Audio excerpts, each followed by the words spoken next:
Und dann kommt das Meer in Sicht. Die Nordsee.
Ein weites Land und seine Geschichten warten auf uns.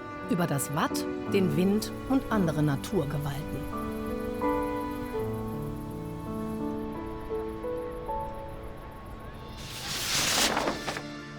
Hoch im Norden Deutschlands fahren wir auf dem Nordsee-Küstenradweg. Von St. Peter-Ording bis nach Föhr. Dabei schauen wir immer mal nach rechts und links. Rund um Wesselburen befindet sich Europas größtes Kohlanbaugebiet. Friedrichstadt ist eine Perle, ein Stück Holland in Deutschland. Es geht nach Husum, die Stadt des Dichters Theodor Storm. Und wir graben das legendäre Rungholt aus, die vor 700 Jahren untergegangene gottlose Stadt. Dann besuchen wir noch Föhr.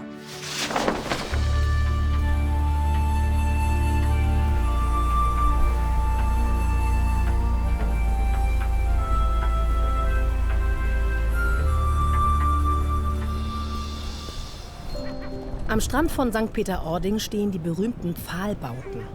Bei Ebbe ragen sie aus dem Sand, bei Flut stehen sie im Wasser. Seit über 100 Jahren.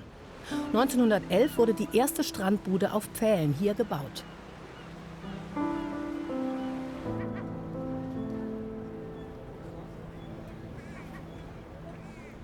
(1935) ging dann die erste durch eine Sturmflut zu Bruch. Seitdem sind die Bauten immer stabiler geworden. Doch das Meer zerstört die Holzkonstruktionen irgendwann.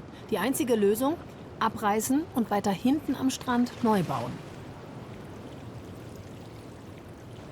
Im Mai 2025 wurde die alte Strandbude 54 Grad Nord abgerissen.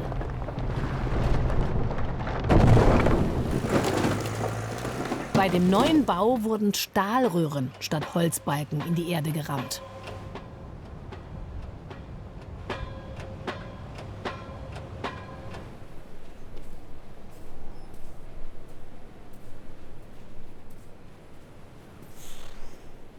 Der neue Pfahlbau steht jetzt 250 Meter weiter landeinwärts. 5 Millionen Euro hat er gekostet. Und der Name ist geblieben.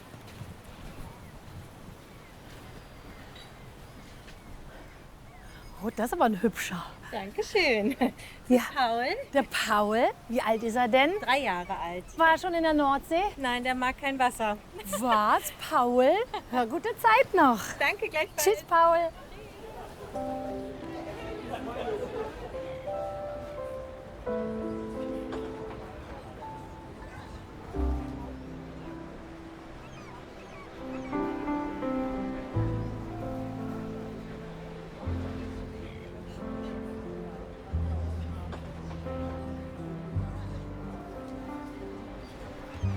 Ach, guck. Einmal deine tote Tante. Und warum heißt die tote Tante? Das ist gut versteckter Rum in der Schokolade und macht warm. Die tote Tante weiß Bescheid. Vielen Dank. Es geht auch schon gut los hier.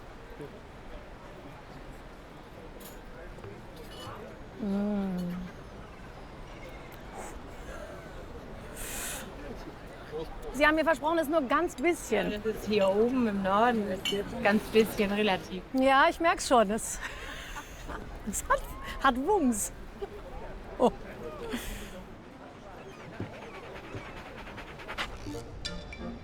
St. Peter-Ording hat übrigens auch Deutschlands größten Hundespielplatz.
Die Bauwerke hier sind immer durch das Meer gefährdet. Kommt die Flut, steigt das Wasser um 2,50 Meter an. Kommt ein Sturm dazu, wird's gefährlich.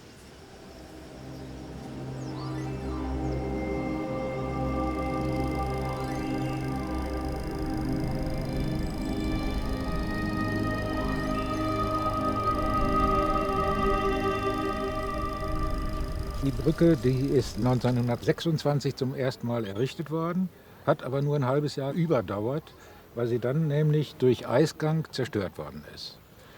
Man hat sie aber gleich wieder aufgebaut und seitdem ist das, glaube ich, diese neue hier ist, glaube ich, die 5. Brücke, die es hier in St. Peter gibt. Weil ja immer Wind und Wetter und Meer an dieser Brücke zerren und sie immer wieder auch kaputt machen. Teilweise auch kaputt gemacht haben, ja. Diese Brücke, die ist 2005 errichtet worden und hat bisher alle Stürme, die wir so hatten, und es gab ja einige, einigermaßen schadlos überstanden. Mhm. Das heißt, wie ist die Perspektive oder die Prognose? Das wird noch eine Weile. Also man geht ja davon aus, dass durch den Klimawandel auch der Strand kleiner wird. Man verliert ungefähr 8 bis 10 Meter pro Jahr im Sinne von Sand und Bademöglichkeiten. Könnte es sein, dass sie so lange noch hält und ansonsten müsste man wieder hin und neu bauen. Mhm.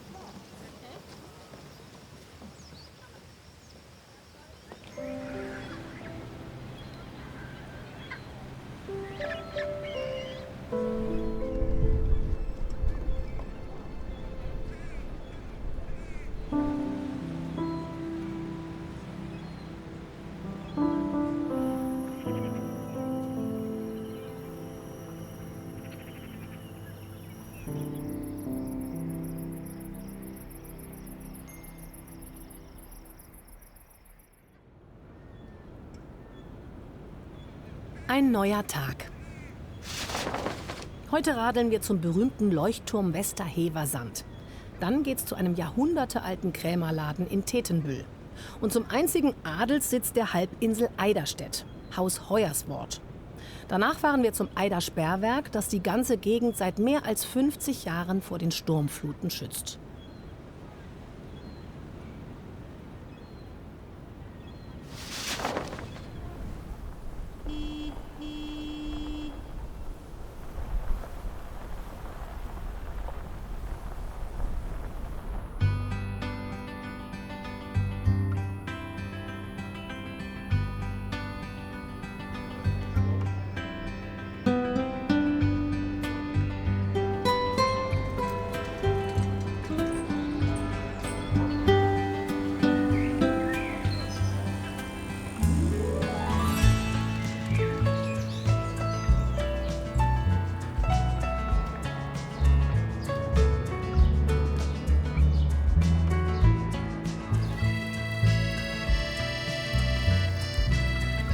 Der Fahrradweg nach Westerhever führt direkt am Nordseedeich lang. Auf der Landseite bewirtschaften Bauern ihre Felder und die Schafe trampeln den Boden fest.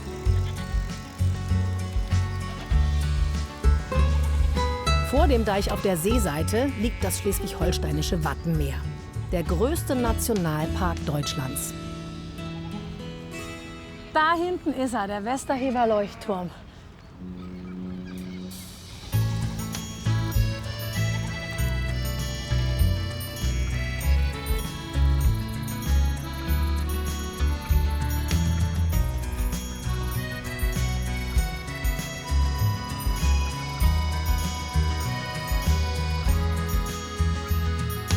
Vorm Deich beginnen die Salzwiesen. Nicht Meer, nicht Land. Lebensraum für spezialisierte Pflanzen und Brutgebiet für über 100.000 Vogelpaare.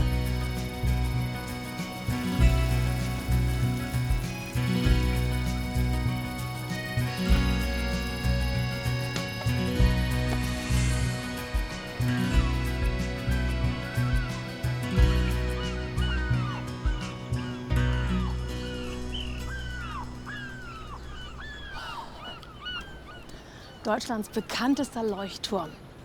Jetzt geht's rauf.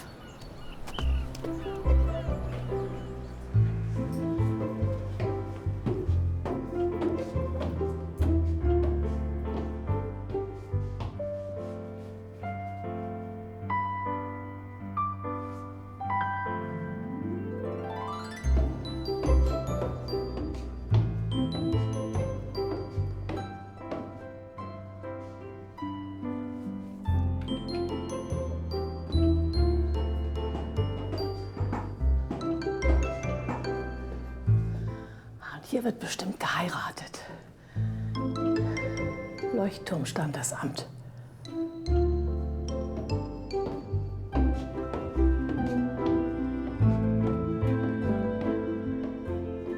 Enger und enger und höher und höher. Oh, hallo. Hallo. Und hier ist ein Arbeitsplatz. Ja, unser Arbeitsplatz. Ach was. Und jetzt sind wir hier ganz oben. Nee, ist noch ein Stockwerk über uns, da befindet sich die Lampe. Ach so. Wollen wir mal zusammen rausgucken? Natürlich. Mensch, da muss man den Kopf einziehen hier fast, ne? Oh. Oh. Hier haben wir einen wunderschönen Blick. Ist das schön. Ich denke, bessere hier im Norden finden wir nicht. Keinen schöneren Blick hier im Norden. Oh, weil das Licht so durchschimmert, ne? Einfach herrlich. Und so ein friedliches Wetter. Bei Regen und Sturm ist es hier sicher was anderes, oder? Das auf jeden Fall, aber da will man nicht hier oben sein. Nein? Überhaupt nicht. Ne? Das ist schon zu gefährlich und das würde ich keiner empfehlen. Gar keinen Fall. Du arbeitest ja noch gar nicht so lange hier. Wie war das, als du zum ersten Mal den Leuchtturm gesehen hast? Ja, das war schon atemberaubend. Ich habe lange nicht mehr so ein schönes Gebäude gesehen. Ich kann mich genau erinnern an den Tag. Das war einfach blauer Himmel, keine Wolke. Alle Farben drumherum haben hier gestrahlt. Das war einfach wunderschön. Gleich in den Ort verliebt. Ah, also ein schöner Arbeitsplatz. Ja, bessere könnte ich mir nicht aussuchen.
Haus Peters war in Tetenbüll mal der Kaufmannsladen. Vor gut 100 Jahren musste er schließen. Die Familie lebte aber noch lange weiter hier im Haus. 1991 wurde er wieder eröffnet und ist heute ein origineller Nostalgieladen und halb Museum. Denn die Inneneinrichtung ließ man weitgehend im Originalzustand. Das war die Barkasse.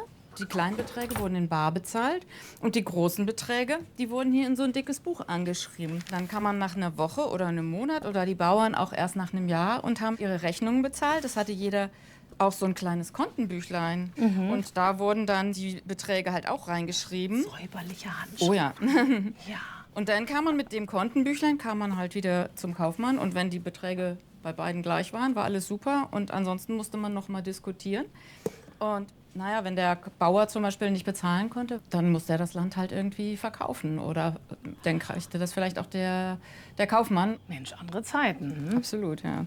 Obwohl eigentlich gar nicht so andere Zeiten. Im Endeffekt ist es alles gleich geblieben, bloß dass wir jetzt so kleine Plastikkärtchen haben und die Bank derjenige Stimmt, und man ist ja der das Haus hinterher hat oder das Land. Ja, das Prinzip hast du Das recht. Konzept ist das gleiche geblieben. Das auf jeden Prinzip Fall. ist, ja.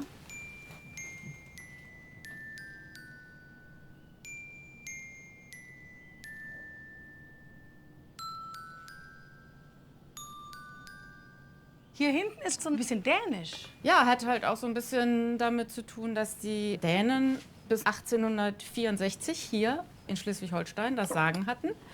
Und auch der Laden natürlich, die ungefähr die Hälfte seiner Zeit halt mit dänischem Geld bezahlt wurde und danach dann mit preußischem.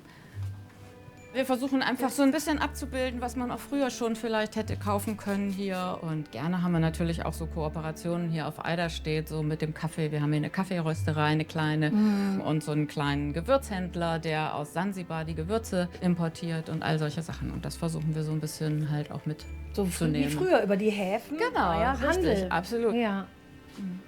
Und hier dann noch so ein bisschen. Ja, so ein bisschen Goldige. Spielsachen, so ein paar alte Dinge.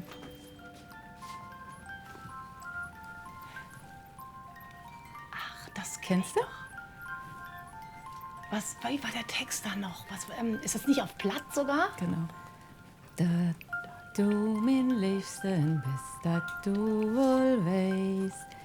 Komm wieder nach, sech wie du heißt. Gott, ja. Komm wieder nach, sech wie du heißt.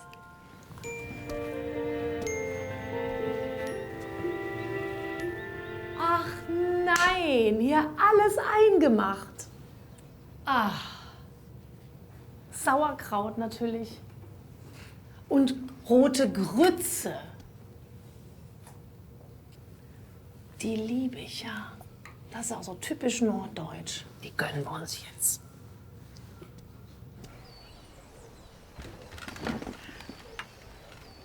Jetzt kommt the moment. Oh, tak, tak, tak, guck das an.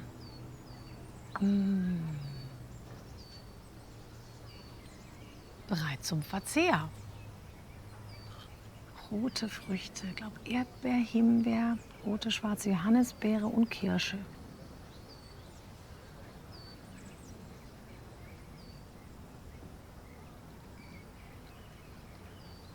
Das ist für mich auch echt so Kindheitgeschmack. Meine Großmutter konnte das auch richtig gut. Und die Dänen, die sagen ja dazu, Rull, Rull mit Flöle. Rull, Rull, meine ich, ist die rote Grütze und Flöle ist die Sahne, die sie da drüber machen. Nordisch gut.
Im Hochdorfer Garten liegt auch das Schweizer Häuschen.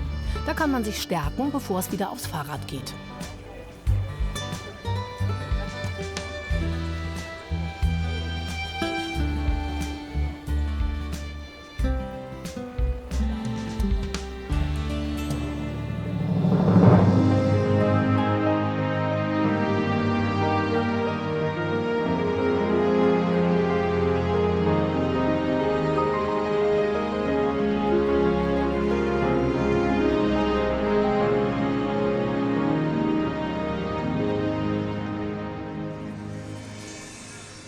Ein alter Adelssitz, der einzige an der Westküste Schleswig-Holsteins.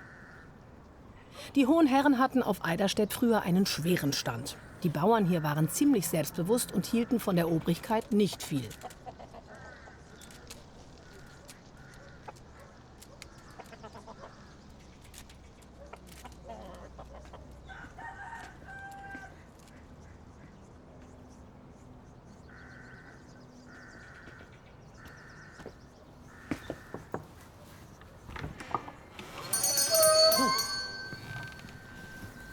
Darf ich reinkommen? Ja, gerne. Guten Tag. Guten Tag. Mensch, da hat man ja das Gefühl, man geht in ein privates Schloss fast schon. Naja, also viele nennen es auch Schloss, aber es ist an sich nur ein Herrenhaus. Also ehemaliger Adelssitz, gehörte aber dem damals reichsten Mann hier auf Eiderstedt. Er stand mehrere Jahre erfolglos zum Verkauf und da war ich dann letztendlich der Einzige, der es dann wirklich haben wollte. Das war 2011 und seitdem ist wohl kein Tag vergangen, an dem Alfred Jordi nicht irgendwo im Gebäude Hand angelegt hat.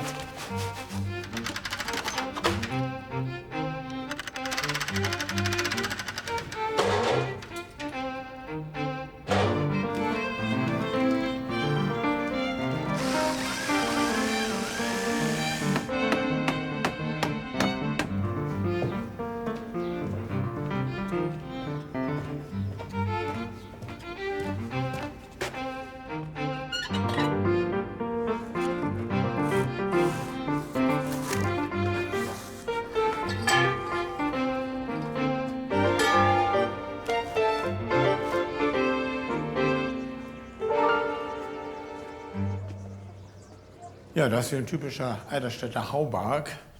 Sind halt sehr große Bauernhäuser. Und hier in der Mitte wurde früher das Stroh und Heu von der Erde bis unter das Dach gestapelt. Wir machen ja ab und an auch Konzerte. Haben wir hier Stühle, die wir aufstellen können und dann ist immer eine schöne Stimmung. Das ist ja jetzt wirklich ein ganz spannender, vielseitiger Ort. Naja, alles, was die Sache belebt, ist gut. Also, ja, also wir haben jetzt zwei schöne Glocken. Diese Glocke, die hing am Treppenturm, so eine Gussglocke. Darf da gab ich? es eine Uhr, klar. Ja, noch ein bisschen kräftiger machen. Ja. Dann habe ich auf dem Boden auch noch eine alte Schiffsglocke gefunden. Ein früherer Eigentümer hier, Jakob Brüne-Wolf, der war Ostindien-Fahrer und hat offensichtlich seine Glocke hier mitgenommen. Die klingt Durchdringend. anders, ne? Ja, so ein Unterschied zwischen Messing und Guss. Ja.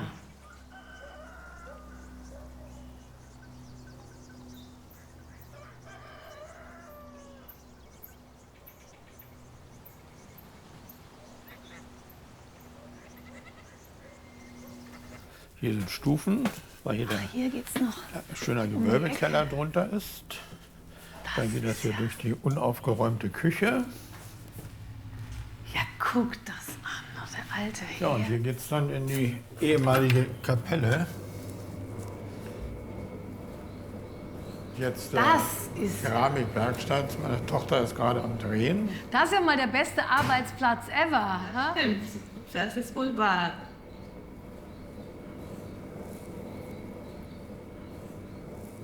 Da war früher wahrscheinlich der Altar. Ist auch ebenso richtig schön. Und hier drüber Symmetrisch. gab es eine Balustrade. Man sieht noch viele Details. Also hier sind noch so Renaissance-Schnitzereien an den Balken und Knacken zu sehen.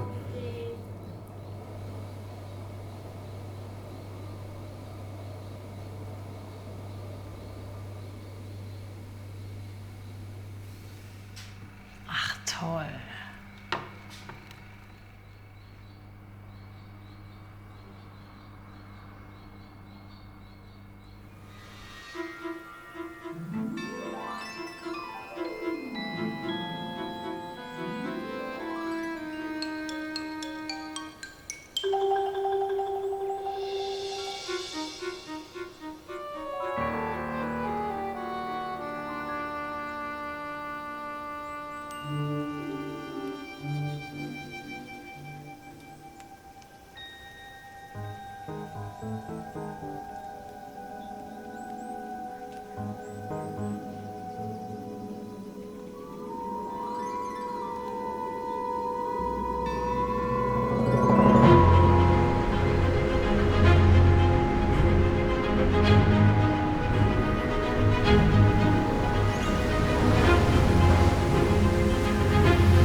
Es gibt Momente, die alles ändern.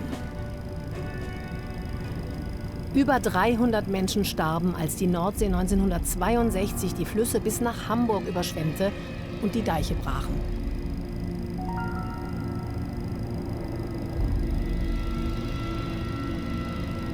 Der blanke Hans, so nennen die Norddeutschen den Nordseesturm, hatte mal wieder seine Macht gezeigt.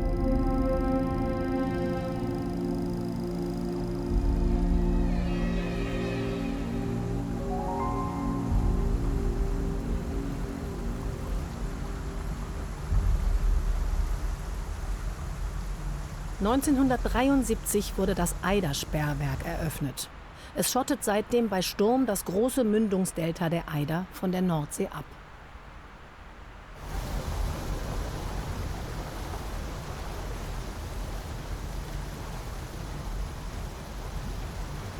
Fahrradfahrer und Wanderer können oben entlang laufen, Autos und Motorräder fahren durch einen Tunnel.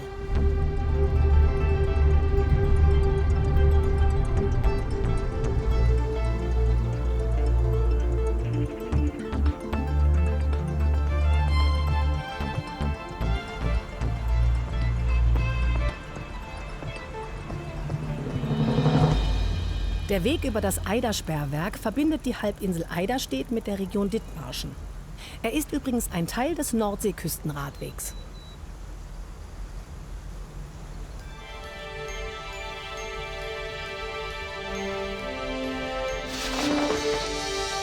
Unser nächstes Ziel liegt 10 Kilometer landeinwärts, das Nationalparkzentrum Wattenmeer in Tönning. Dann fahren wir nach Wesselburen und helfen bei der Kohlernte. Und schließlich landen wir gefühlt in den Niederlanden. Jedenfalls sieht's in Friedrichstadt so aus.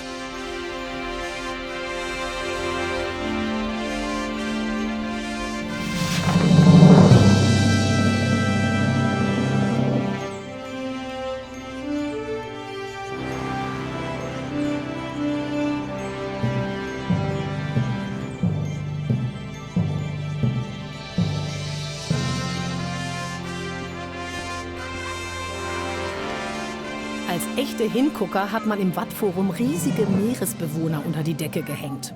Das hier ist ein Pottwal.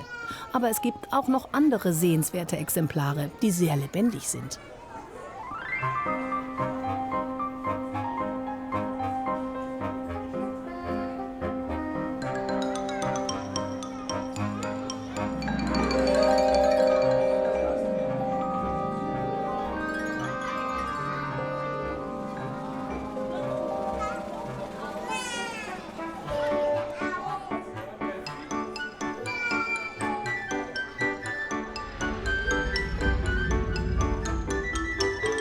Pottwale tauchen in der Nordsee regelmäßig auf, obwohl sie überhaupt nicht in der Nordsee leben.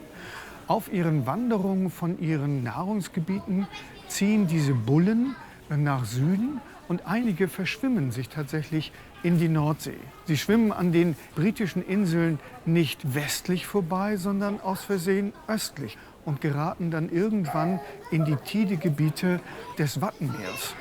Und im Wattenmeer ist es flach. Im Wattenmeer gibt es Ebbe und Flut und das ist etwas, mit dem diese Tiefseespezialisten überhaupt nichts anfangen können. Und die stranden hier tatsächlich. Oh je. Aber es gibt nicht nur Geschichten über die großen, sondern auch die kleinen Tiere im Watt. Wattwurmgeschichten.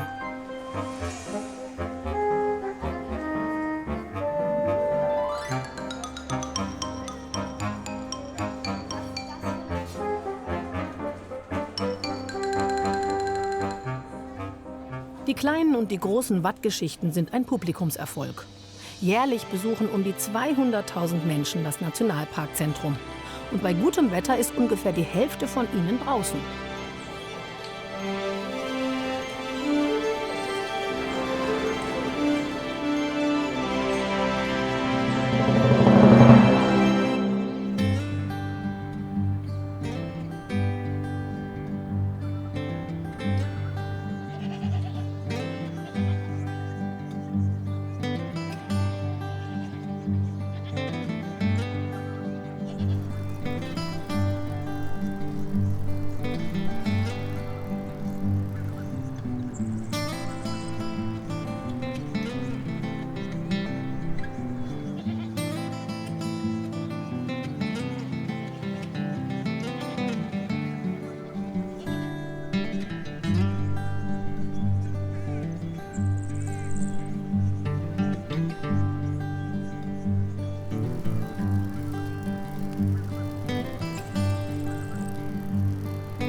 Einmal eine hübsche Schürze für dich. Ja. Du kriegst jetzt Okay.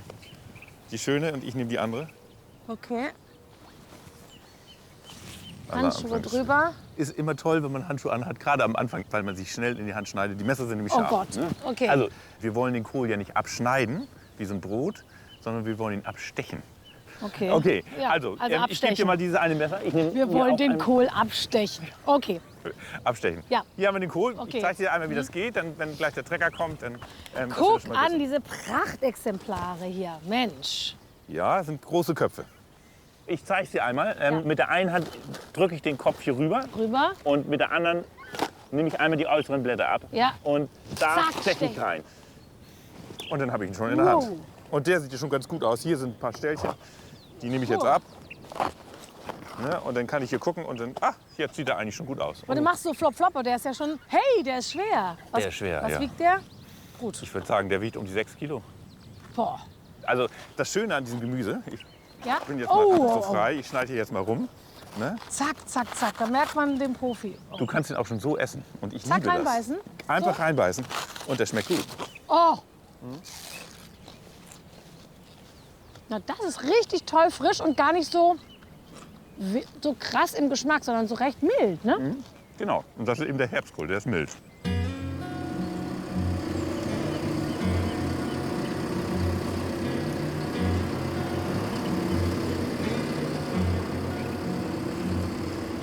Jetzt kriegen wir ja schon Unterstützung.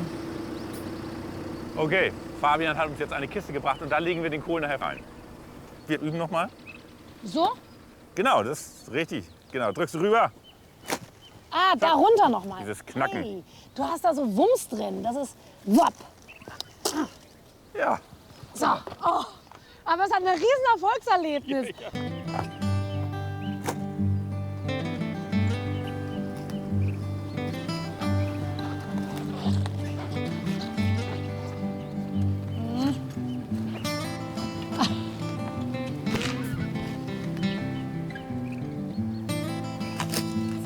Und dann zack.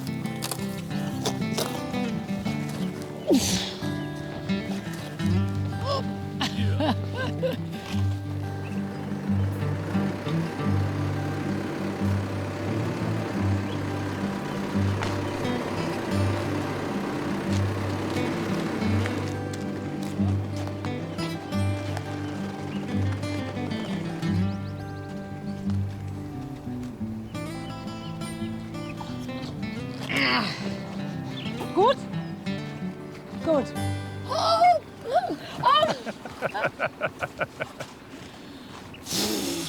Der Kohl schafft mich. Manche Kohlarten können schon im Frühjahr geerntet werden, aber die Haupternte beginnt im Herbst. Dann ist die Produktion in vollem Gange.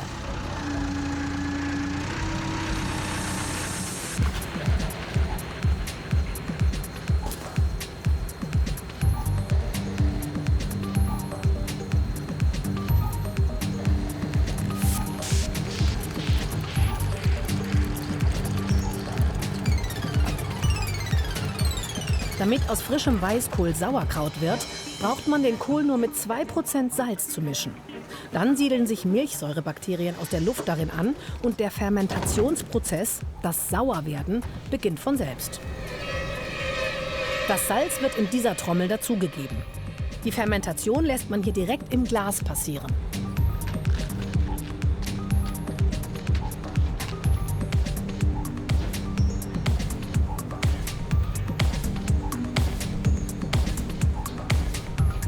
Eine Pressmaschine verdichtet das Salz- und Kohlgemisch, damit nicht zu viel Sauerstoff drankommt. Und dann fermentiert der Kohl in ein paar Wochen zu Sauerkraut.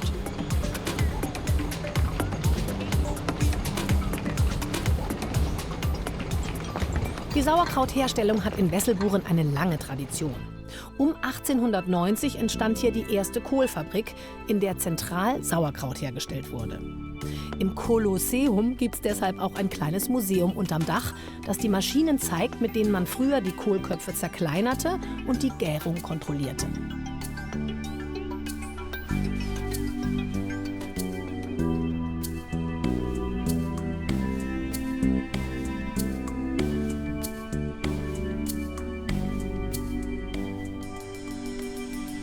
Vom Feld ins Glas und das ganze Kolosseum, da habt ihr ja groß gegriffen, ha? Genau, da ist der Name Programm. Kohl ist in Dithmarschen wirklich eine gewichtige Sache, weil wir hier das größte Anbaugebiet in Europa sind.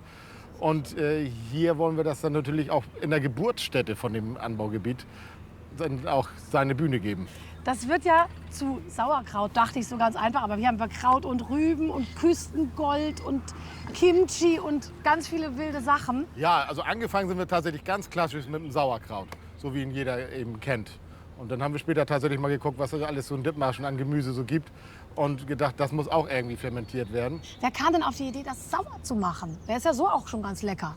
Ja, aber sauer bedeutet ja, dass man das konservieren kann. Und das wusste man ganz früh schon, dass man Sachen vergären kann. Und dadurch ist die Haltbarkeit gekommen. Und da hat sich unser Organismus tatsächlich ganz doll darauf eingestellt. Und wir lechzen praktisch nach der Milchsäure aus dem Sauerkraut. Wollen wir es mal probieren? Au ja. Also ich bin sehr gespannt, wie sauer das jetzt wird. Genau, das haben wir ja, das vergärt bei uns ja im Glas. Wunderbar.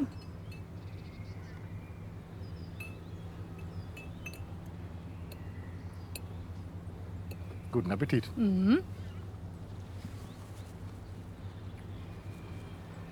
Ist sauer. Also saurer als der Kohl vorher war. Das ist Sinn der Sache, ja. Sehr frisch. So roh ist es jetzt die gesündeste Variante, weil Bakterien, also auch die Milchsäurebakterien, ist stark hitzeempfindlich. Und wenn ich das jetzt, salopp gesagt, mit dem Eisbein 2 Stunden schmor, dann ist die Milchsäure futsch. Ja. So sinnvoller ist, wenn man das vom Geschmack braucht, bloß einen Teil davon mitbraten oder mitkochen und den Rest bloß ganz kurz auf Betriebstemperatur. 40 Grad, 50 Grad und dann servieren, fertig. Dann Oder roh aus dem Glas. Ich finde das spannend, hier Küstenkimchi. Kohl oder Sauerkraut kennt man weltweit, hat bloß woanders einen anderen Namen. In Korea nennt man das Kimchi, das ist nichts anderes als vergorener Kohl. Und wir haben gedacht, das wollen wir eigentlich auch, weil wir die Zutaten so spannend fanden. Da wird auch noch Chili, Ingwer, Knoblauch mit drin gemacht. Oh, riecht das schon ein bisschen würziger, ein bisschen anders, ne? Hat natürlich auch diese Säure noch, aber... Oh, und hat ein bisschen Wumms. Hat ein bisschen Wumms. Oh, das finde ich ja toll. Herrlich. Ganz lecker. Oh, von dem hätte ich gerne mal ein bisschen. Das ist lecker, ne? Ja, das finde ich richtig toll.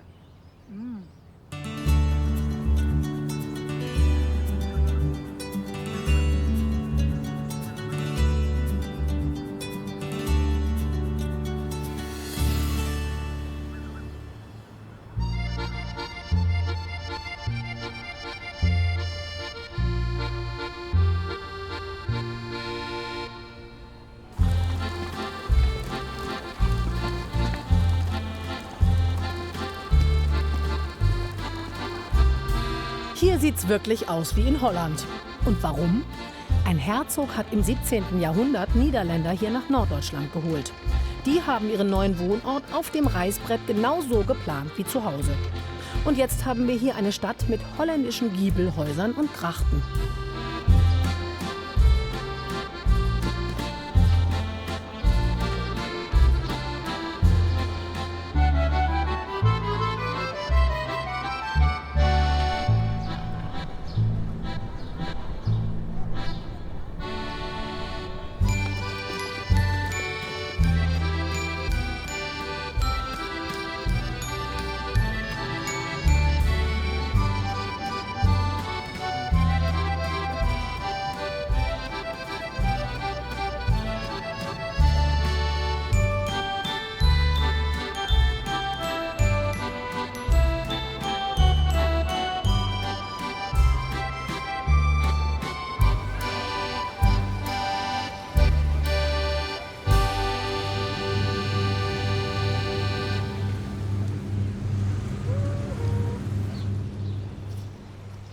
Moin. Moin, hallo.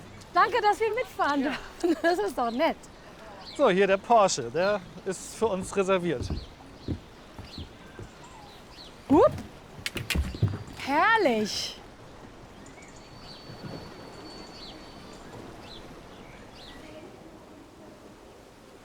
Wann warst du denn das letzte Mal auf dem Wasser? Wahrscheinlich schon ein Weilchen her, oder? Das ist tatsächlich schon ein bisschen her. Das, was direkt vor der Haustür ist, nutzt man Eben. ja so gut wie nie. Nee. Das, wie es immer so ist. Ne? Das ist ja Idylle hier, wirklich. Nee, Stadt vom Wasser aus, das ist schon was ganz Besonderes, Ist oder? was ganz Das ist aber eine ganz andere Perspektive, so. Und es ist ja wirklich so, alle 2 Meter hast du 12 Fotomotive. Richtig schön.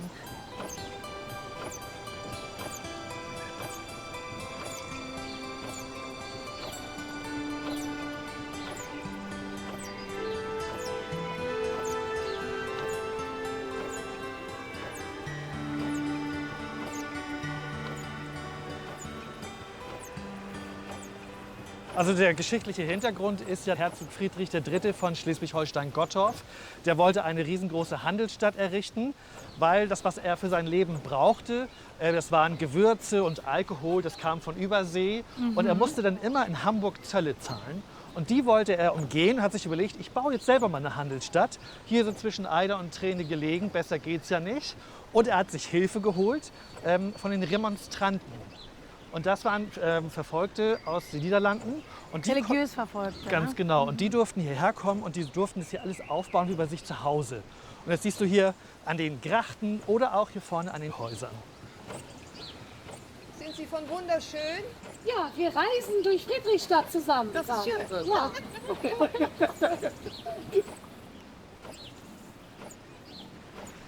Links oder rechts? Wir fahren hier links. Genau, das ist hier der Westersielzug. Ui. Quasi die größte Gracht. Hier haben wir eine Wassertiefe von 3 bis 5 Metern. Ja, wir müssen da lang.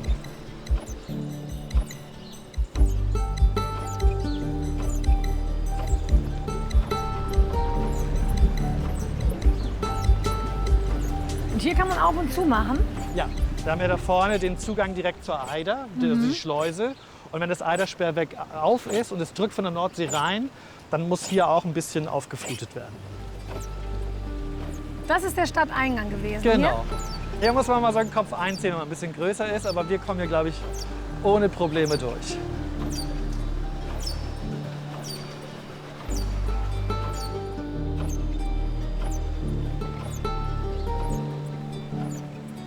Ach guck, und da wollen wir jetzt geradeaus Da weiter. wollen wir hin. Da ist der Anleger, wo es eine kleine Belohnung für dich Oh, gibt. ich freue mich. Komm, wir fahren ein bisschen schneller. Siehst du, da kommt schon die liebe Vera. Mit deiner Belohnung. Nein, ein kühles Getränk. Ach nee, das ist ja herrlich. So, und ich finde, das hast du dir richtig verdient. Vielen Dank. Prost. Also Sehr großartig. gerne. Das sind die kleinen tollen Überraschungen. Das liebe ich. Ne? Komm gerne wieder.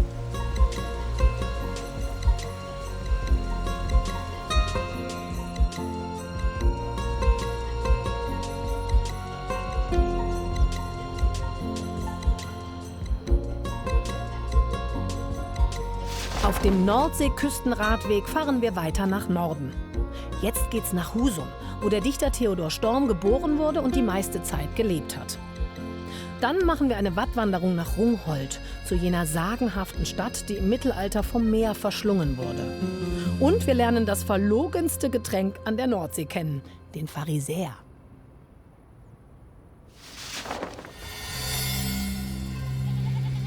(1888) hat Theodor Storm mit einer Novelle Literaturgeschichte geschrieben. Sie spielt hier in dieser Gegend.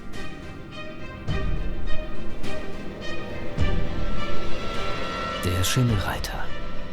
Das ist Hauke Hein.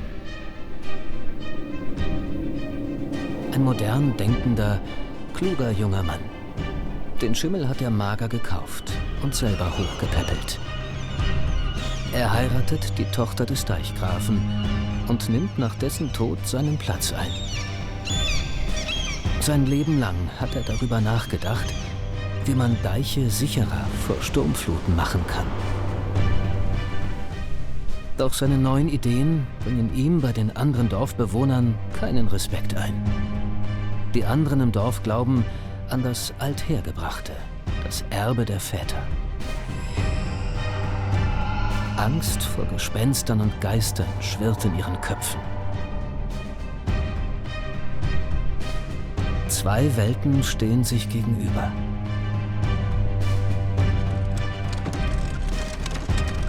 Schließlich bauen die Bauern gegen ihren Willen Haukes modernen, flach auslaufenden Deich. Doch am Ende gewinnen nicht die Menschen, sondern das Meer. Hauke und seine Familie sterben in den Fluten.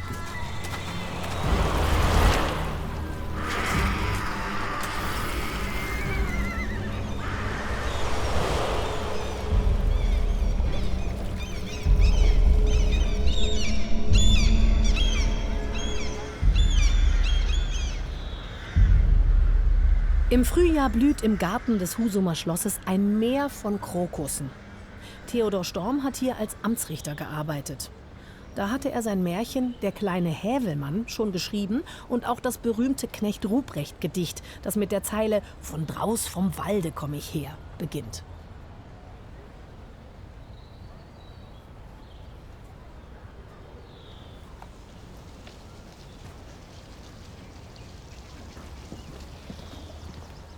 Ich finde ja ganz interessant, wie der guckt. So, bei anderen Büsten hat man ja das Gefühl, die gucken relativ starr, so nach vorne. Ja. Und ich finde, der guckt so ein bisschen auf uns herab. Missbilligung, finde ich, ist auch im Blick damit drin. Ja. Ich habe immer im Scherz gesagt, ich möchte irgendwann eine Büste direkt gegenüber haben. Ne? So in so 200 Jahren, dass wir uns so für immer in die Augen gucken. Aber das funktioniert ja nicht, weil er runter guckt. Das heißt, ich bräuchte wahrscheinlich eigentlich eine lebensgroße, die so hoch guckt. Wollen wir uns trotzdem mal annähern? Ja. Er hat ja was Wir können ja schon mal üben mit dem Respekt Hochgucken. einflößendes. Ja. Der Theodor Storm. Der Theodor. Der diese Gegend so geprägt hat. Ja. Wie hat er dich denn geprägt, Max? Ich habe in der Schule natürlich, wenn man dann sowas vorgesetzt bekommt, immer so ein bisschen Schwierigkeiten damit gehabt, das dann auch gut zu finden. Ich muss aber sagen, dass der Schimmelreiter, gerade vor allem der Schimmelreiter, mich nachträglich sehr beeindruckt hat, auch als ich den noch mal als erwachsener Mensch gelesen habe. Das ist die Geschichte von dem Deichgrafen, Ja, der genau.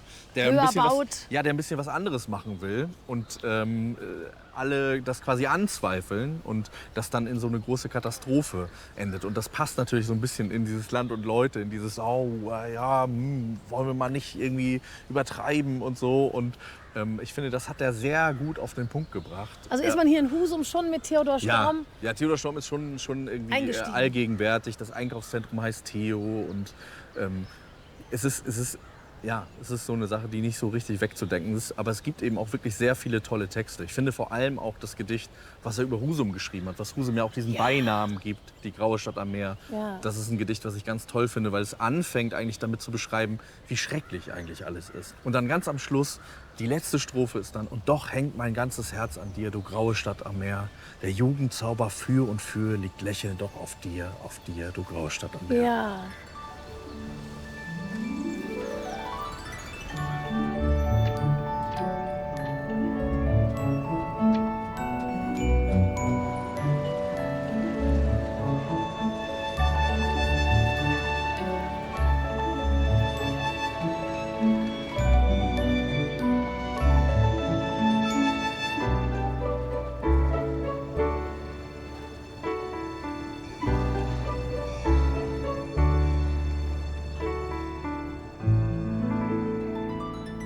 Der Himmel ist, finde ich, eigentlich das Schönste an Husum. Gerade am Morgen und am Abend. Tagsüber ist es meistens ziemlich grau. Wir haben jetzt hier Glück, dass wir ein bisschen Farbe haben. Aber ganz früh morgens und dann abends der Sonnenuntergang, da kommen dann die Farben raus. Du bist ja auch ein Poet, ne? Ja. Hat dich der Himmel hier ein bisschen inspiriert in Husum? Du kommst ja von hier, ne? Ja, ich hab auf jeden Fall ein Gedicht geschrieben mit dem Titel In Husum fängt der Himmel an. Kannst du es denn auswendig, dein Gedicht mit dem Himmel, mit dem Husum? Ich kann es mal versuchen. Ja. In Husum fängt der Himmel an, der Wind und auch das Meer. Und jede Möwe auf der Welt kommt bestimmt hierher. Mein Husum macht das Wellenspiel für alle Ozeane. Und wenn die Wolken Trauer tragen, kommt von hier die Farbe. In Husum fällt der Regen sanft auf Tage aus Papier. In Husum fängt der Himmel an und er endet hier. Mensch, das ist ja echt toll. Das ist Vielen total, Dank. total schön. Ja, da steckt so ein bisschen aber auch drin, ich weiß nicht, ob dir das schon aufgefallen ist, dass der Husumer an sich auch manchmal so ein bisschen verbohrt ist. Da steckt sehr, sehr viel Schönes drin in diesem Gedicht, aber am hinten, der Himmel endet hier. Ja. So ein kleiner Seitenhieb für den vielleicht manchmal etwas engeren Horizont. Und den sprengst du spätestens mit deiner Mütze. Ja, ja. Ich habe dir auch mal eine mitgebracht, weil ich dachte, es ist ja recht windig hier, dass du auch deine Ohren schützen kannst. Nein, du brauchst das sie ja noch. ist ja wirklich, das rührt mich jetzt zutiefst. Du meinst, dass man hier diesen Husumer Wind. Genau, ja. Du zeigst mir jetzt ein bisschen von deinem Ja, wir Husum gucken uns das mal an. und wir machen das so. Und wenn dann ganz doller Sturm kommt, Dann setzt du sie auf. dann setze ich sie auf. Versprochen? Versprochen. Sehr gut.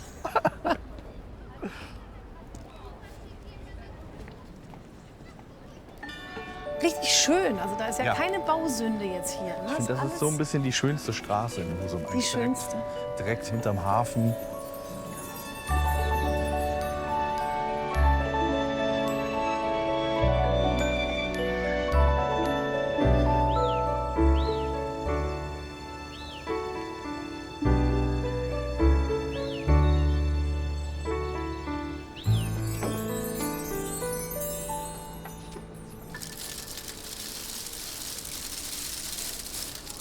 Ich würde dir jetzt gerne noch meinen Lieblingsort in Husum zeigen. Die Schlossluke von meinem Freund Bernd. Da ist er. Hallo Bernd. Moin. Hallo. Hallo. Ich sag einmal, mein Lieber, was machst du in dieser Stadt? Ja, ich habe gedacht, ich muss unbedingt meinen Lieblingsort in Husum Ja. zeigen. Und das bist ja eigentlich du. Tamina, hallo. Ja, hallo. Freut mich sehr. Ja, mich auch. Ja. Was ist denn das hier für ein Ort? Eigentlich sagen wir immer, vor der Luke sind alle gleich. Es ist vollkommen egal, ob du arm, reich, jung, krank oder gesund bist. Also du bist hier immer aufgenommen. Hier ist ne? immer was los. Ne? Hier ist auch so eine Geschichtensammelstelle, finde ich. Hier, Das stimmt, ja. Passieren immer viele unerwartete Dinge auch. Es erfüllt das Herz. Wie trinkt ihr den Kaffee? Mit Schwarz. ein bisschen Milch. Bernd ist ein ganz wichtiges verbindendes Element, was uns alle zusammenführt. Wir pilgern. Eigentlich sind wir alle Pilger, die zu Bernd pilgern. Ja, weil du gut zuhören kannst. Was ist es Ich hier? glaube, das ist eine Mischung aus allem. Also, Ja? weil jeder wichtig ist, wirklich jeder. Also es ist nun völlig egal, wie du dein Leben gelebt hast. Ne? Wenn du hier ankommst und du hast das gefunden, den Ort, dann wird wirklich jeder gleich aufgenommen.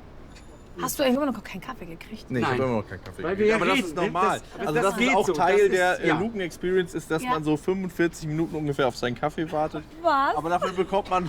Dafür Du kriegst auch nur einen halben. Du kriegst auch nur einen halben. Danke dir. So, zum Wohl. Über dem Kiosk Schloss Luke befindet sich ein Geschäft, das Bernds Frau betreibt. Mal sehen.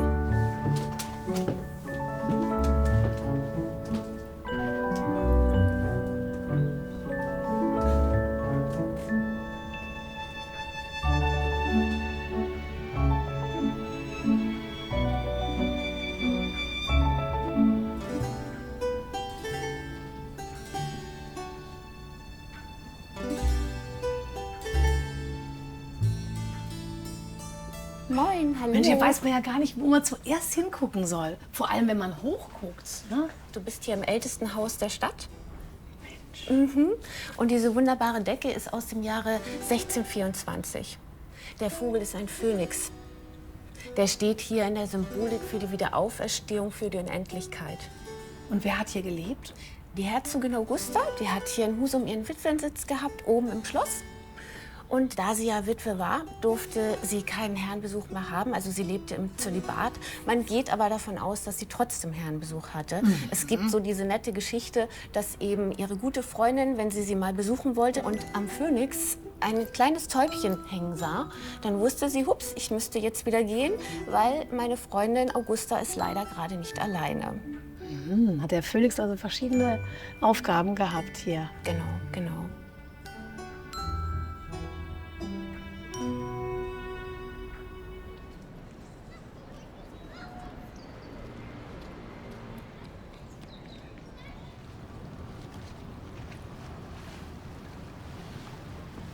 Das ist richtig großer Hafen jetzt.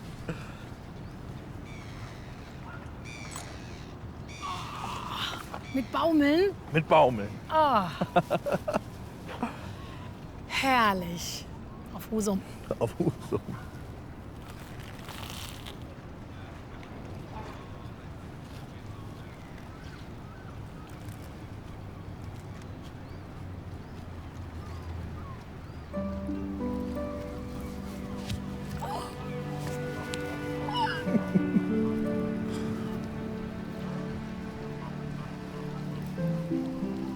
So. So. Ist das gerade? Ganz süß, ja. So weich.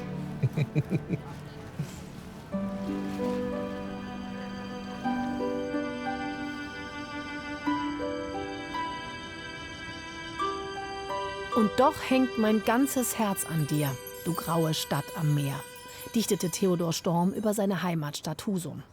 Er kannte das harte Leben und die Herausforderungen in der Küstenregion sehr genau. Hier mussten die Bauern neben ihrer Arbeit auf dem Feld auch noch Warften aufschütten und Deiche bauen, um zu verhindern, dass das Meer alles, was sie besaßen, zunichte machte. Und das geschah immer wieder. Im Laufe der Jahrhunderte veränderte sich die Küstenlinie drastisch.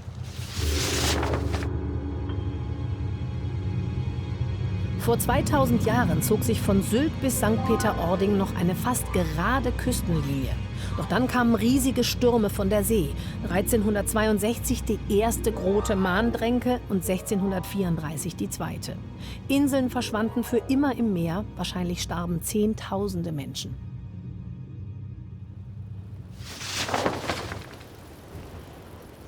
Die Halbinsel Nordstrand, auf der wir uns jetzt befinden, war im Mittelalter also sehr viel größer, bevor sie vom Sturm zerfetzt wurde.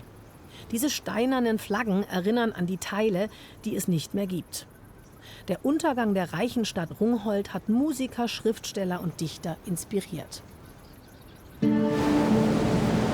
Heute bin ich über Rungholt gefahren. Die Stadt ging unter vor 500 Jahren. Noch schlagen die Wellen da wild und empört, wie damals, als sie die Marschen zerstört. Trotz Blanke Hans. Rungholt ist reich und wird immer reicher. Kein Korn mehr fasst selbst der größte Speicher. Auf allen Märkten, auf allen Gassen, lärmende Leute, betrunkene Massen. Ein einziger Schrei. Die Stadt ist versunken und Hunderttausende sind ertrunken. Wo gestern noch Lärm und lustiger Tisch, schwamm andern Tags der stumme Fisch.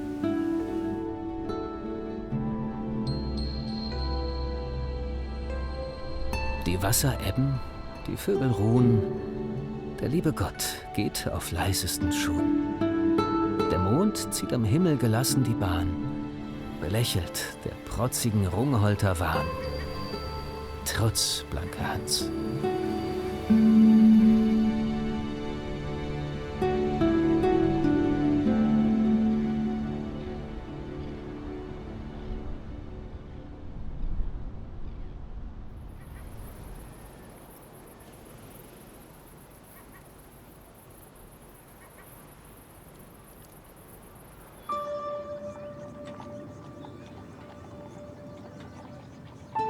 Hier an der Westspitze von Nordstrand fahren täglich bei Ebbe Kutschen durchs Watt, um Urlauber zur Hallig-Südfall zu bringen. Auf einem befestigten Weg, sonst wäre die Gefahr zu groß, dass die Kutsche einsinkt.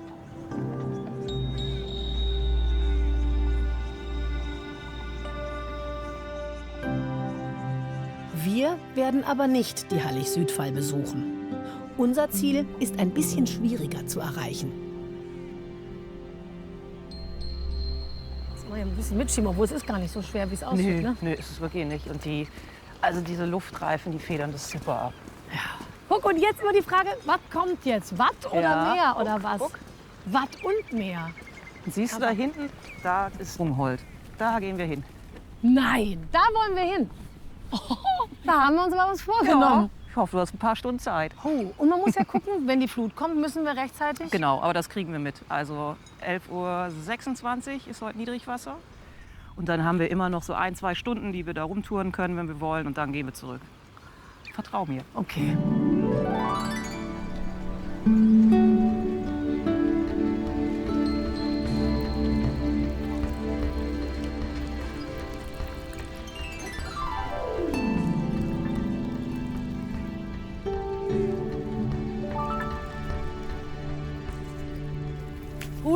geht das jetzt immer hier so tiefer? Ist es etwas beängstigend?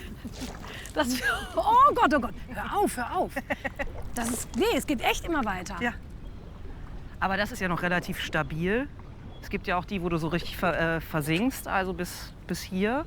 Ist dir schon passiert? Ist mir mal passiert und es heißt dann immer, ruhig bleiben, hinsetzen. Aber das ist schon beängstigend. Also, hinsetzen? Ne? Hinsetzen. Und du dann sollst die dich Füße eigentlich wieder irgendwie rausziehen. hinsetzen, genau, und dann auch rausziehen lassen. Aber so cool musst du erst mal sein. Man versucht ja doch dann irgendwie noch rauszukommen und damit. Nee, aber guck mal, merkst jetzt, ja selber, jetzt ohne Witz, es wird... Oh Gott. Das hat sowas... Oh, krasses Ding. Komm, wir gehen mal weiter. Oh Gott. Guck das mal an, wie das jetzt aussieht. Wie so... Oh. Deshalb auch nie allein ins Watt, ne? Du weißt ja echt nie, was kommt.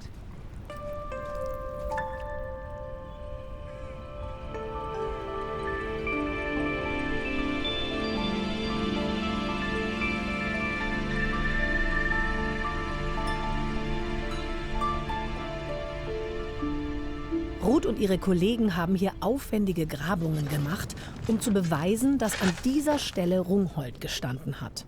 Mit Erfolg. Sie fanden die Fundamente einer Kirche, die nur zu einem sehr großen Ort gehören konnte.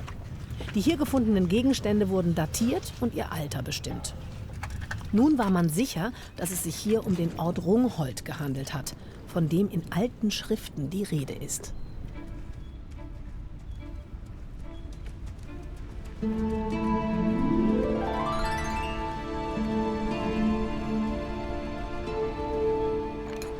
Das ist ja... Und gar nicht mal so klein, ne? Nein!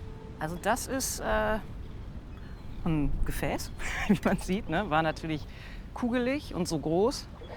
Und das ist was die Leute hier hergestellt haben. Also das ist Keramik, die hier gemacht wurde. Aber kannst du das hier sehen? Das ist so schön rot lackiert. Ja. Und hat so Rillen. Das kommt wahrscheinlich so aus dem rheinländischen oder aus dem belgischen Raum. Und das hast du eigentlich sofort hier den Querschnitt, was du hier ganz viel findest. Also du hast ganz viel natürlich diese Scherben. Scherben, in die man auch reintreten kann. Ja. Und gerade die sind natürlich schön zu erkennen. Guck mal, das glänzt ja noch ganz wunderbar hier, die Oberfläche. Und was meinst du, von wann war das dann? Das ist alles hier so 14. Jahrhundert. Echt? 13. bis 14. Jahrhundert, ja. Also hier bist du noch mal an der Stelle, wo man ja noch so Reste sehen kann. Siehst du das Runde? Ja. Man nennt es Brunnen, es ist eigentlich eine Zisterne. Also es ist etwas, um Regenwasser aufzufangen und zu sammeln. Wenn du sowas findest, dann heißt das auf jeden Fall, hier stand mal eine Warft. Also hier haben Leute gelebt, ja. Was ist das denn für Material? Ja, das sind hier drumherum, siehst du das hier noch so, das sind Torfsoden. Vor 700 Jahren sind hier Leute hingegangen und haben das gemacht. Das ist, genau. So, das ist der Weg, den wir gekommen sind und wir sind jetzt an der Stelle. Und das ist, wo wir die Kirche gefunden haben. Da gehen wir gleich mal rüber, aber du wirst leider nichts sehen können. Also das ist alles weg. Das ist eigentlich nur noch der Abdruck von was sehr, sehr Schwerem, was wir da darstellen können. Das kann man messen. Mhm. Oh ja. Sehr glitschig. Hier habt ihr schon... Hier haben wir ausgegraben, wie man merkt. Ne? Also Vorsicht. Das heißt, wir sind ganz genau am Turm. Ich kann ja mal ans andere Ende gehen. Dass wir sehen, wie groß Bei die war. 40 Meter kann man sich nicht vorstellen. Und dann gehe ich mal rüber. Ja. Und dann winken Also wir ich uns mal bleibe am zu. Turm quasi. Genau. Mensch, okay. Vorsicht. Ja, darf ich hier mich festhalten? Ja. Gut.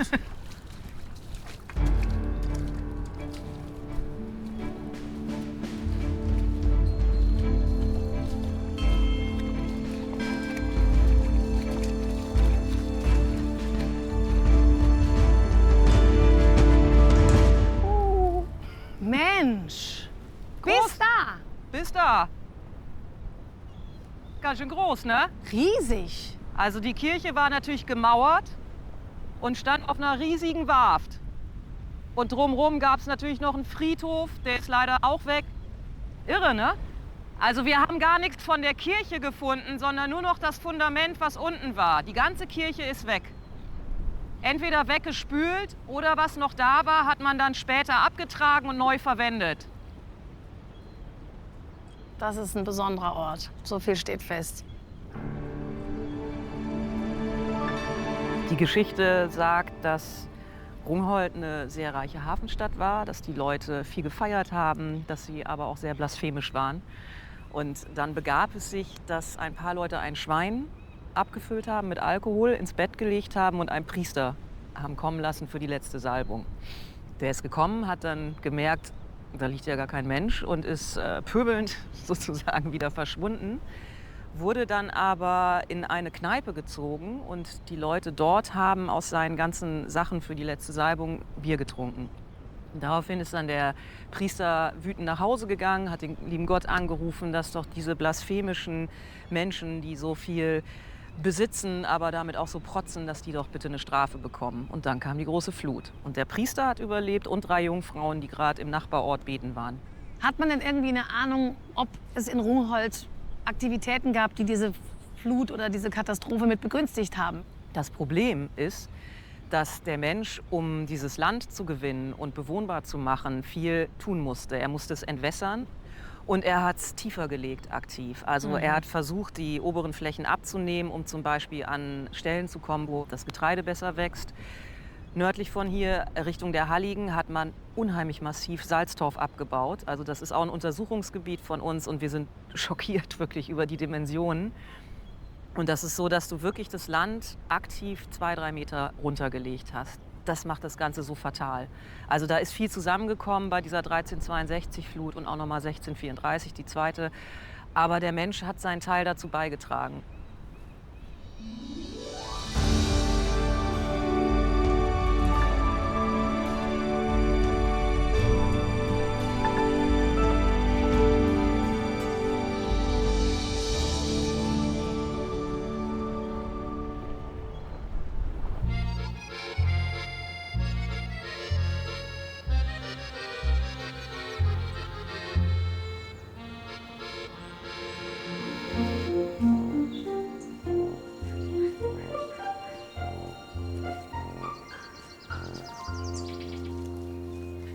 Das hier ist der Pharisäerhof.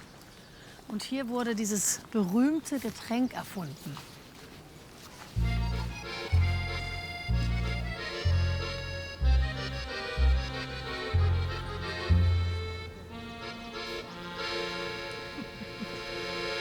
Oh. Danke, mein Lieber. Das war nett von dir. Guck mal. Ist es das jetzt? Das ist genau Der das, gute was passiert Pharisäer? ist. Ja, wann war das? 1872 kam hier ein neuer Pastor. Der kam hierher und hat sich seine Schäfchen angeguckt und fand, dass die eigentlich bei den Feiern zu viel trinken. Und dann hat er gesagt, pass auf, wir machen mal ein Alkoholverbot auf der Insel. Fanden die gar nicht gut. Und dann hat er gesagt, was machen wir denn jetzt? Wir wollen ja eigentlich was trinken. Und das war hier früher Bauer Johansen. Und der Gute ist auf die Idee gekommen und gesagt, weißt du was, wir machen Kaffee mit ordentlich viel Zucker rein, ordentlichen Schuss rum. Heute macht man 4cl und obendrauf eine Sahnehaube, damit man den Alkohol nicht riecht. So, und der Pastor bekommt das, was ich jetzt hier habe, nämlich ohne Alkohol. Aha. So, und zur Mitternachtsstunde hat die Magd dann irgendwann mal die Tassen vertauscht und er bekam einen mit Alkohol. Er hatte sich schon gewundert, warum die alle so lustig wurden mit der Zeit. So, und dann ist er aufgesprungen und hat gesagt, ihr Pharisäer, ihr Verräter. Und da hat die ganze Gemeinde so gelacht und gesagt, das ist der Name für unser Getränk. Das ist die Story. Mehr ist das nicht. Prost. Und die Idee ist eben nicht umrühren, ne? Ja, Oder wie war doch, das noch? umrühren ja, aber man darf die Man darf Sahnehaube, nee, so ganz vorsichtig, so unten drunter. Okay, also nicht die Sahne, weil die muss ja oben drauf bleiben, damit man den man's Alkohol nicht riecht. Richtig. Ne? Das Und war- ganz wichtig ist, Okay, so. es gibt ja die viele Touristenherbergen, die haben dann hier noch so Pharisäer draufstehen, also die Tasse so hoch. Ja. Das darf nicht. Das ist original indisch-blau von Winterling. Wie es Das jetzt ist so hier ganz harmlos und freundlich daherkommt. Ganz harmlos, Prost. So, nach dem 4. würden sie umfallen. Ich könnte nicht mal 2, wenn da Alkohol drin wäre. Oh Gott, ja, ich habe mein Fahrrad schon abgestellt. Prost. Tschüss. Tja. Oh. Und dann gibt es noch, es gibt noch so einen Gag, der dazu Strong. kommt. Ja, wenn man es schafft, 7 Gedecke zu trinken, dann darf man 7 Gedecke, dann ist man durch. Teller, Tasse, Löffel mitnehmen als Andenken. Hat noch keiner geschafft. Das schaffe ich nicht. Nein. Also eine Tasse Kaffee, 4cl Rum, viel Zucker, Sahne.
Bevor wir nach Föhr übersetzen, fahren wir noch kurz nach Seebüll an die dänische Grenze.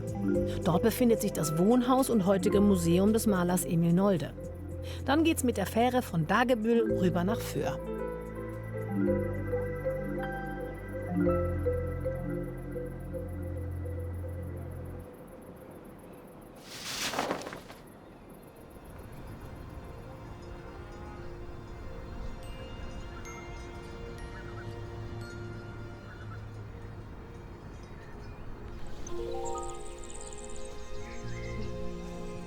Noch bevor 1927 die Arbeiten am Haus begannen, hatte Emil Nolde schon einen detaillierten Plan für den Garten angelegt und mit der Bepflanzung angefangen. Bis kurz vor seinem Tod kam er so oft wie es ging hierher. Zur Entspannung, aber auch um sich inspirieren zu lassen.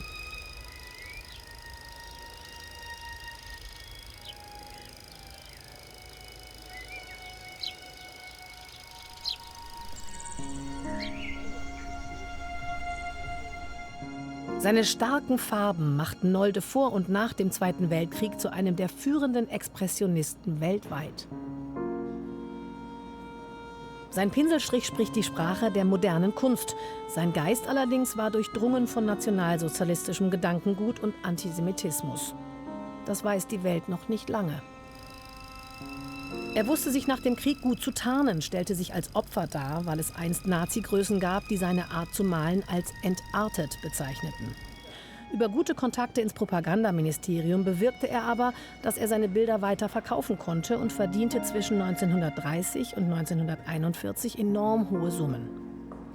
Wenn man das weiß und dieses Museum besucht, ist es eine große Herausforderung, die eindrucksvolle Malerei von dem Menschen Emil Nolde zu trennen, der von der Entjudung Deutschlands sprach und Malerkollegen denunzierte.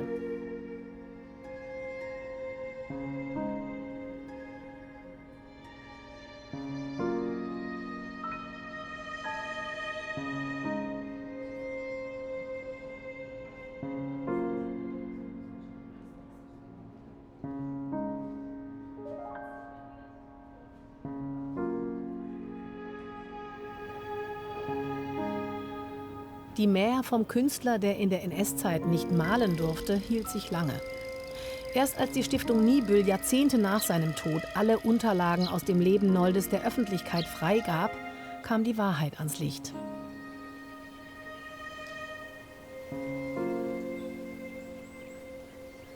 Nolde starb 1956, ohne seine Überzeugungen je widerrufen zu haben.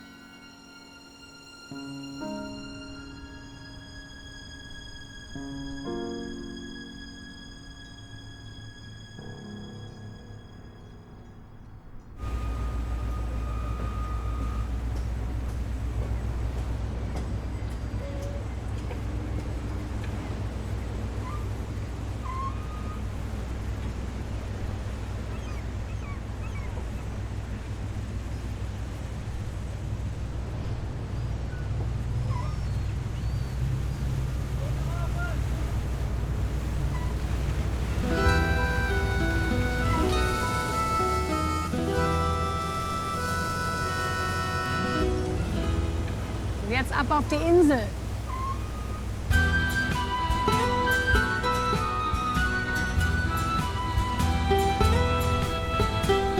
Föhr war vor Jahrhunderten auch Teil des Festlandes. Heute fährt man ungefähr 50 Minuten zur Insel.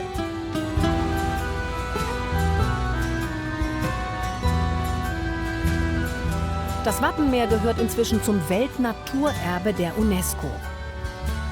So mächtig die Stürme hier sein können, so fragil ist die Natur. 2 Millionen Touristen machen hier jedes Jahr Urlaub. Und das funktioniert. So kann man die Geschichte des Nationalparks Wattenmeer auch als Erfolgsgeschichte sehen. Fürs Miteinander von Mensch und Natur.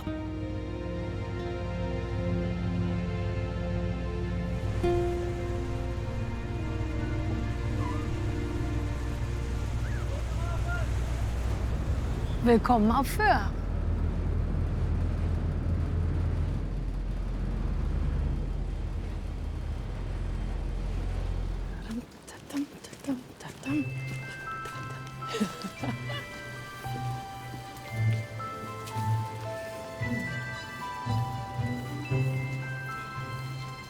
Man riecht den Lavendel noch, obwohl vor allem Regen in der Luft hängt. Und das hat ja auch was, dieses Schiedwetter hier oben.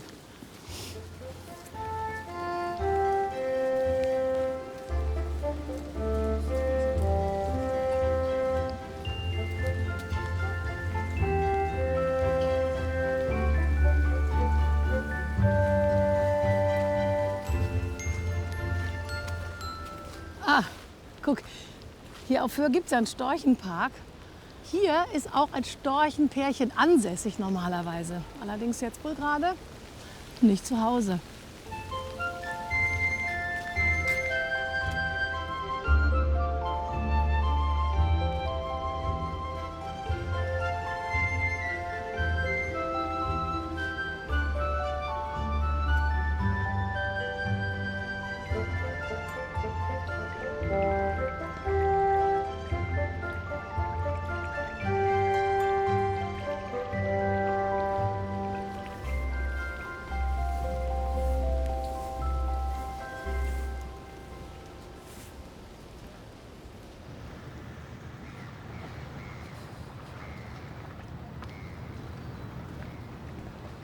Rumhold heißt das Schiff, mit dem wir rausfahren. Passt. Bernd? Moin. Zu Diensten, moin. Ist ja so ein schönes Schiff. Den langsam nähern, weil der Bordhund, den musste ich erst mal registrieren. Ach Gott, ja, hallo. Moin erstmal. Moin erstmal. Der Wenn die Kapitän. Tamina, ja, das sieht man. Sehr Schmuck. Tamina. Maike, Maike, hallo, Kapitänin. Und wie heißt der Bordhund? Steuerbord. Steuerbord. Steuerbord auf Plattdeutsch. Der ist immer mit dabei. Bernd macht Ausflugsfahrten und begleitet auch Seebestattungen.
Beste Sicht, bestes Wetter, ha? Ja, Tamina, wie für dich gemacht, ne? Das ist richtig nochmal aufgerissen. Ja. Mega. Und du bist mittendrin aufgewachsen auf diesen... Ich bin auf Wallihoge aufgewachsen, da drüben ja. Die einzelnen Warften können wir da sehen. Und wie hast du das erlebt? Die schönste Kindheit, die man haben kann. Ne? Man ist an Priel groß geworden, hat Grund- und Hauptschule gemacht. Das war das, was man machen konnte auf der Hallig. Und ich bin dann irgendwann mit 14 zur See gefahren. Ne? Erst in der Ostsee, Nordsee, Mittelmeer und nachher weltweit. Ne? Wir sind ganz froh, dass wir mit unserer kleinen Flotte, Mike und ich, den Gästen unsere Heimat zeigen dürfen. Ja, und da selbst ein gutes Gefühl bei haben.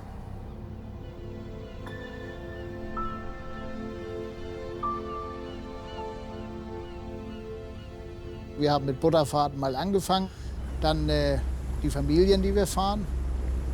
Dann irgendwann kommen Leute auf dich zu. Mein bester Freund damals, Hannes Koch, der hat gesagt, wenn ich mal starb, dann bringst du mich Hut. Das war ein alter Fischer. Wenn ich mal starb, dann bringst du mich... Wenn ich mal sterbe, dann bringst du mich raus, also raus. auf die offene See. Ne? Das sind Seeleute, die wollen einfach nicht auf dem Friedhof liegen. Ja. Und dann sind wir einfach dafür da, den letzten Wunsch dann zu erfüllen. Ne? Ich finde das ganz, ganz nachvollziehbar, dass so ein großer Kreis sich schließt und dass man in die große See wieder eingeht. Ja. Und was mit der Seele passiert, da hat ja jeder auch seine Da Vorstellung. hat jeder seine Sichtweise, genau. Wahrscheinlich. Das ist, ja. Aber Für ich jedermann ist es nichts, weil Das Entscheidende ist, Tamina, manche Menschen brauchen einen Ort, an den sie rantreten können, um zu trauern, um das zu bewältigen. Mhm. Und mit der See, das ist eben kein Friedhof und kein Grabstein. Ne? Das ist die See. Wenn ich natürlich alleine am Strand spazieren gehe oder an den Deichen, dann habe ich die Ruhe mit meinen Gedanken, bei meinem Vater, bei meiner Mutter zu sein, wie auch immer. Ne? Ja. Das ist so. Und dann wird eben auch, wenn die Urne denn der See anvertraut wurde, dann wird auch die Schiffsglocke geglast. Die Schiffsglocke auf dem Schiff heißt ja immer Wachablösung. Das ist ein Doppelschlag, 2 Doppelschläge, 3-mal, 4-mal. Das ist jetzt Wachablösung. Ne? Jetzt tritt er praktisch von Deck und der nächste kommt. Und da schließt sich der Kreis, es kommt wieder was Neues. Genau, da kommt wieder was Neues. Ebbe und Flut. Ja, Ebbe und Flut, ja. Wir sind nur zu Gast auf diesem Erdball, ne? Das ist so.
Das muss es sein. Ein Strandkorb zum Sitzen und einer zum Übernachten.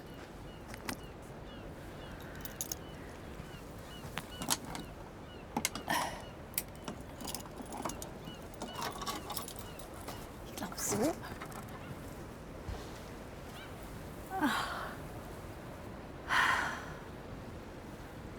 Und wenn dann die Nacht hereinbricht, dann übernachten im Strandkorb.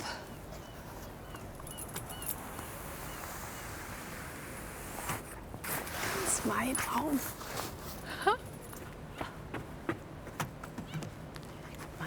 Das Feeling muss ich natürlich mal austesten jetzt hier. Da geht die Sonne unter. Hier bricht dann langsam die Nacht herein. Dann ist hier der Sternenhimmel. Grüße von der Nordsee und bis zum nächsten Mal.